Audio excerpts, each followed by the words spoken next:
آپ توپ کا لائسنس مانگے تو پستول کا لائسنس تو مل ہی جاتا ہے. یہ ساری باتیں انڈرسٹوڈ تھی کہ یہ چیزیں نہیں ہونی تھی. اور فائز عیسیٰ صاحب کو بھی یہ شاید باور کرائے گیا کہ آپ بھی فیسیلیٹیٹ کریں. وہ بھی لگے رہے کہ شاید میرے لیے راستہ ہموار ہو رہا ہے. اخیر میں میاں نواز شریف نام ہی نہ ہوا جو اخیر میں ٹنک کا دکھائی نہ دے. عمران خان سے کب ملنے جا رہے ہیں اور کیا باتیں کریں گے عمران خان سے آئینی ترمیم کے بعد جو صورتحال پیدا ہوئی ہے؟ میں جاؤں گا خان صاحب کے پاس. ملنے دیں گے؟ اب ملنے تو مجھے نہیں روک سکتے ہیں کیونکہ ان سب کو ملوا بھی میں ہی رہا ہوں. یہ ساری کانسٹیٹیوشن پٹیشن ہی میں نے کی تھی. میں جاؤں گا خان کے پاس اور اگر خان میری بات مان لیتا ہے احتجاج مجھے دے دیتا ہے تو میں احتجاج کی سربراہی لے لوں گا.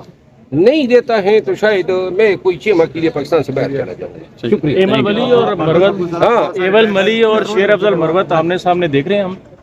بھائی ایمل ولی خان کا اس دن میری ملاقات بھی ہوئی. سینٹ میں گیا، سلام دعا ہوئی. کبھی اس کے خلاف کوئی بات نہیں کی. وہ میں نے کہا تھا نا وہ شرٹ جو پاڑی تھی وہ لفظ ڈر جو آیا تھا تو انہوں نے پشتو میں یہ کہا تھا کہ جی وہ جو ڈر کے الفاظ استعمال کرتے ہیں لوگوں پٹھانو تم اس کو پسند کرتے ہو. تو بھائی میں نے تمہارے ڈر کا ذکر تو نہیں کیا تھا نا. آپ کو برا کیوں لگا؟ بلکہ آپ کا تو ڈر بھی نہ ہوتا، ڈرت ہی ہوتا. اس کا خیال ہے کہ صرف وہی زبان درازی کر سکتا ہے. حضرت کبھی واسطہ پڑا نہیں ہے ہمارے ساتھ. ٹھونگ بجا کے تسلی کریں گے. آج عمر ایوب خان کے خلاف جو اس نے الفاظ استعمال کیے، وہ عمر ایوب خان کے زخم کوئی بھول سکتا ہے؟ یہ وہی ایوب خان کا پوتا ہے نا، کر چکائے ہیں اس نے. اور آپ ولی خان کے پوتے ہیں. آپ نے جو تقریر کی سیاسی تابوت میں، این پی کے تابوت میں آپ نے آخری کیلٹوں کی، ایک سینیٹر بننے کے چکر میں آپ نے اپنا ڈومیسائل ہی چینج کر دیا. کہاں سے بن گئے وہ سینیٹر؟ کوئی بتا سکتے ہو؟ لہٰذا آئندہ کے لیے آپ زبان درازیاں کریں. میں نے پی ٹی آئی والوں کو کہا ہے کہ ان کو جواب نہیں دے گا. مروت صاحب ایک لاسٹ کویشچن یہ ہے کہ فیصل واڈا جو ہیں وہ 2 دن پہلے آئے تھے اور ڈگی کھول کے کہتے ہیں کہ یہاں سے ممبران آئیں گے. پھر کل بھی آئے، انہوں نے کہا ممبران آئیں گے. پھر اس سے پہلے انہوں نے یہ بیان دیا کہ اس بار حکومت نہیں آئینی ترمیم لا رہی، ہم لا رہے ہیں. تو کیا تاثر دینا چاہ رہے ہیں؟ ان سوالوں سے کیا بنتا ہے؟ فیصل واوڈا جو ہے روزانہ آپ جا کے اس کی ناپ پوچھ لیں. اختلاف کی آج میں ابھی عمر ایوب خان کو ڈیفینڈ کر رہا ہوں. میں ابھی بھی اس کے چیمبر سے آیا ہوں. اس کے ساتھ کیا میرا اختلاف ہو سکتا ہے دوسرے کسی کے ساتھ؟ میں نے تو کسی کا راستہ کاٹا ہی نہیں ہے نہ میرا ان کسی کے ساتھ ڈسپیوٹ بنتا ہے. صرف یہ تھا میں نے کہا، وہ کہتے ہیں نا نہ چھیڑ ملنگانو، ہم تو یہ کہتے ہیں چھوڑو بھائی، ہم نے کسی کے ساتھ کیا کرنا ہے. لیکن میری ٹھانگیں کھینچی جاتی تھی. ابھی بھی آفیشیل میڈیا جو ہے آج تک میرے خلاف استعمال ہوا. تو لہٰذا اور سٹیکس میرے نہیں ہیں. ایسا بندہ تو نہیں ہوں نا کہ میں کوئی مجھے خاموش کرا سکے. دیکھا نا جس وقت جن نے کہا جی ہم نے ٹرمینیٹ کر دیا، سسپینڈ کر دیا، تو میرا رد عمل آپ کے سامنے تھا.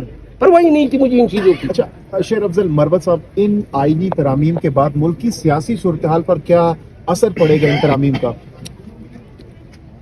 میرا خیال ہے کہ احتجاج کے لیے راہ مزید ہموار ہوئی ہے. سیاست مزید جو ہے عداوتوں کا، گرمی کا اور انتقام کا نشانہ بنے گی. راستے جو ہیں مصالحت کی طرف کوئی ایک بھی راستہ ایسا نہیں ہے جو ہمیں لے جا سکے.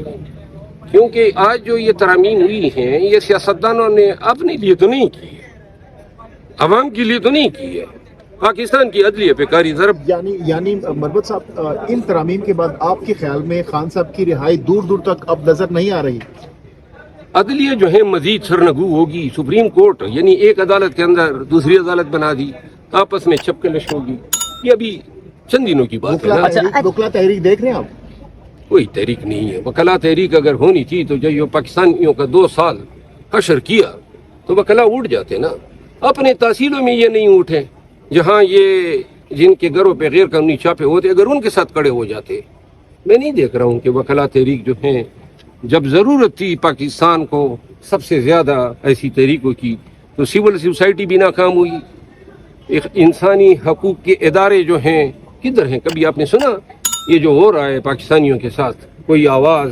انٹرنیشنل کمیونٹی بھی خاموش ہے. وہی ہو رہا ہے جو فلسطین میں ہو رہا ہے.